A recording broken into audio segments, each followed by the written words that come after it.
और जहां तक रही बंगले की बात, तो वो तो तुमको देना ही पड़ेगा।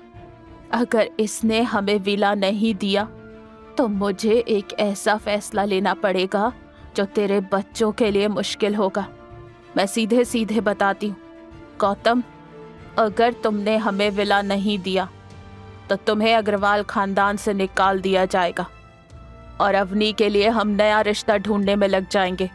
फिर मुझसे शिकायत मत करना कि तुम्हारी बीवी की हम दूसरी शादी कर रहे हैं। गायत्री देवी के मुंह से अवनी के लिए दूसरी शादी की बात सुनकर उन तीनों के पैरों के नीचे से जमीन खिसक गई थी। क्या गौतम अब विला देने के लिए मजबूर हो जाएगा या फिर अभी भी वो अपनी बात पर डटा रहेगा?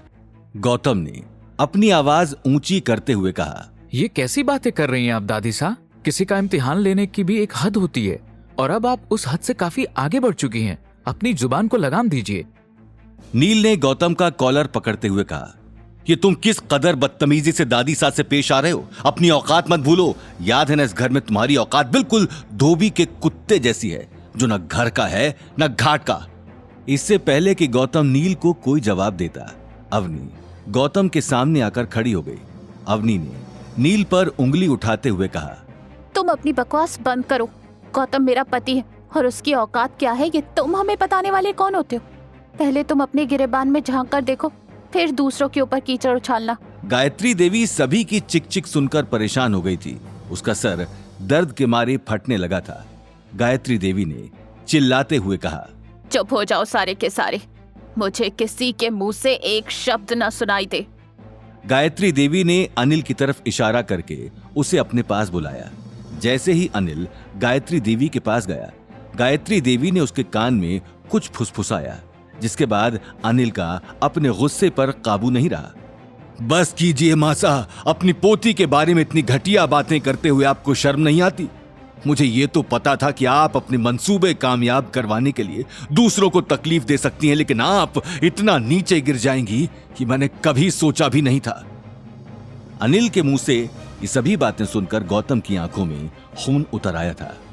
गौतम अनिल की तरफ मुड़ते हुए कहता है, दादी सा ने ऐसा अवनी के बारे में क्या कहा है पापा जी?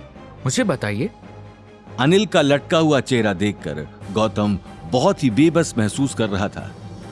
दादी सा, ऐसा क्या बोला है आपने अवनी के बारे में पापा जी के कान में, जिसको सुनकर वह अपना होश गवा बैठे हैं? मैं उन्हें अच्छे से जानता हूं।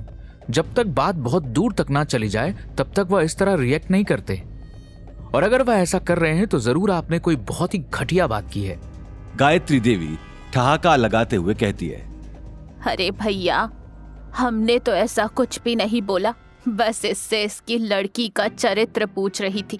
कहीं न कहीं कोई खोट होगा, तभी तो तेरे जैसे निखट्टू लड़के से शादी करके इतने समय से आराम से बैठी हुई है और दूसरों से शादी पे भी झिझक रही है। अपनी बीवी के कैरेक्टर के बारे में बात होते हुए और उस पर उंगली उठते हुए देखकर गौतम अपना आपा खो बैठा और बिना कुछ सोचे समझे गायत्री देवी की ओर गुस्से में बढ़ गया।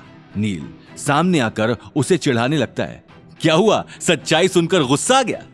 गौतम नील को अपने आप से दूर करने के लिए उसे जोर से धक्का मार देता है और वो पीछे पड़ी टेबल के कोने से टकरा जाता है, जिससे उसकी रीढ़ की हड्डी में बहुत जोरों से दर्द होता है। अनिल और सौरभ भागकर नील के पास जाते हैं। अनिल को गायत्री देवी पर गुस्सा तो बहुत ज्यादा आ रहा था, लेकिन अभी भी उसे डर था कि अब क्या होगा। अनिल गायत्री देवी के पास जाता है और कहता है, मासा, गौतम से गलती हो गई, लेकिन किसी भी पति को गुस्सा आता ना। लेकिन गायत्री देवी ने जवाब में पास में रखी टेबल से गर्म चाय का कप उठाकर अनिल की छाती पर फेंक दिया। इतनी ज्यादा गर्म चाय अपनी छाती के ऊपर गिरने पर अनिल दर्द के मारे कराहने लगा। उसने अपनी शर्ट उतार फेंकी। अवनी पानी का ग्लास उठाते हुए अनिल की ओर दौड़ी। Dad, are you fine? Avni ने अनिल की छाती के ऊपर ठंडा ठंडा पानी फेंक दिया। दादी सा, दादी सा, आप कैसी माँ है? अपने पोते की खुशी के लिए आप अपने बेटे की जान लेने पर उतर आई हो। आप इतनी नीच निकलोगी, मैंने कभी सपने में भी ऐसा नहीं सोचा था। अनिल अवनी की बाजू पकड़ते हुए और अपनी तरफ खींचते हुए कहता है, चलो अवनी, इन बदतमीज लोगों के मुंह लगने का कोई फायदा नहीं है।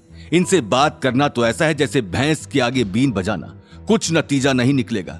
ये तो मेरी गलती थी कि मैं समझ बैठा कि इनमें कुछ बदलाव आया है, लेकिन मैं बेवकूफ बिल्कुल गलत था। चलो यहां से, आओ गौतम, तुम भी चलो।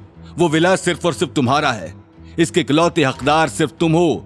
जो करना हो अपने विला के साथ करो। मैं इन लालची लोगों के हाथ तुम्हारा विला बर्बाद होने नहीं दूंगा। आगे की कहानी जानने के लिए देखिए अगला एपिसोड सिर्फ पॉकेट एफएम के यूट्यूब चैनल पर, और रॉयल वारिस के सारे एपिसोड्स को सुनने के लिए डिस्क्रिप्शन में दी लिंक से डाउनलोड करें पॉकेट एफएम ऐप।